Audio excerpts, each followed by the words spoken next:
Kimnienta Nikupan, Kimnienta Nyamual, Mapuchen en Tanche, Cauquenchen en Tanche, Tawatawachen en Tanche, Paimuta, Kisung en Aukilelan, Tanikuibica Chayam Leyan en Taño Rupumeo, Payan en Alualu Butane o en Tañiche Cayalmun, Aflayaita Fay. Si quieres fortalecerte espiritualmente, necesario dar el 100. Yo del piuque con el buen junto a tu peña y tu lamuén. Yo voy al Guiña Pataca, Epu Pataca, Quila Pataca, Meli Pataca. Voy a todas por mi pueblo, voy a la batalla. Muchos son los de boca y pocos son los de palabra. Ya a la hora del huechar esos cobardes se arrancan. Mucha gente se alumbra como luciérnaga y te engaña, pero pocos los que brillan como Winelf en la mañana. Así es la cosa, en todos lados se cuestionaba y son re pocos los que están en donde se queman las papas. Muchos de frente sonríen y te atacan por la espalda. Mal hablado y mal agradecidas que no dan la talla. Estaba para los chofus, los y la tufi, los huestache. Pa' todos los que andan con el tunguyen en la que win. Primero aprendan más pudungun y después tunguayun. Pues mochimai, peleican pelelai.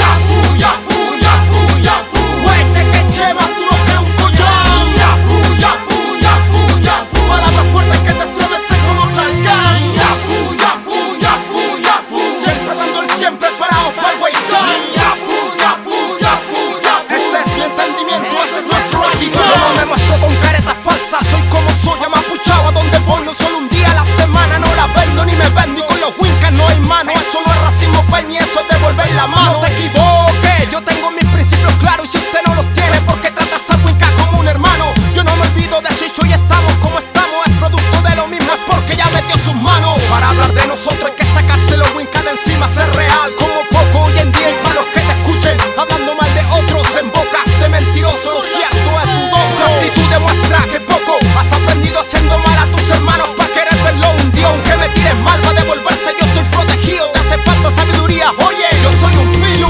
Yafu, yafu, yafu, yafu. Hueche que che, más duro que un collón. Yafu, yafu, yafu, yafu. Palabras fuertes que te estremecen como Tralcan. Yafu, yafu, yafu, yafu. Siempre dando el 100 preparados para el huechán. Yafu, yafu, yafu, yafu. Ese es mi entendimiento, ese es nuestro activo. Y ya estoy cansado, pero no de trabajar por mi pueblo. Estoy cansado de ver tanta enfermedad en mi pueblo. En estos tiempos poca gente es honorable y de respeto. Tengo el privilegio de estar cerca de ellos. Mañún, por eso con mi gente voy de frente y de pichique. Aprendimos a hacer las cosas con el piuque. Corazón de sentimiento, nunca por obligación. Entrega y convicción total por mi molfún y mi nación. Orgulloso de lo que soy, de mi enseñanza, mi familia, de mi love. Por eso yo estoy donde estoy. Aquí me hice buen true, aquí aprendí mi rol. Y si tengo que dar la vida por mi gente, yo la doy. Con fe y en tune, obediencia, fe y en